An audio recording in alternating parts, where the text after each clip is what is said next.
اعوذ بالله من الشیطان اللعین الرجیم. بسم الله الرحمن الرحیم.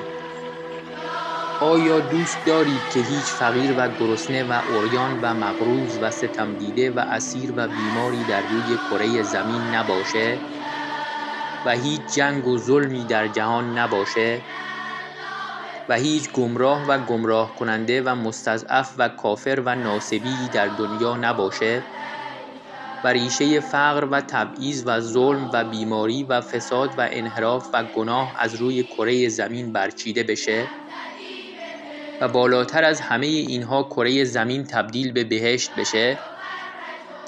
تنها راه چاره برای تحقق این امر ظهور امام عصر عجل الله تعالی فرجه الشریفه و یکی از راه‌های نزدیکتر کردن ظهور احیای امر یا نشر علوم یا احادیث شریفه اهل بیت علیهم السلامه تا جهانیان با آشنایی با اهل بیت علیهم السلام و کلام شریفشون هرچه بیشتر شیعه بشن و تعداد یاران امام عصر عجل الله تعالی فرجه الشریف و دعا کنندگان جهت ظهور بیشتر بشه.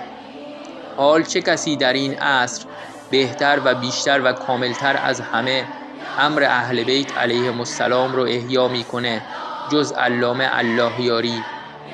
پس کمک به علامه الله یاری یعنی کمک به امام عصر عجل الله تعالی فرجه الشریف و نزدیکتر کردن ظهور. تا حالا بهش کمک کردی؟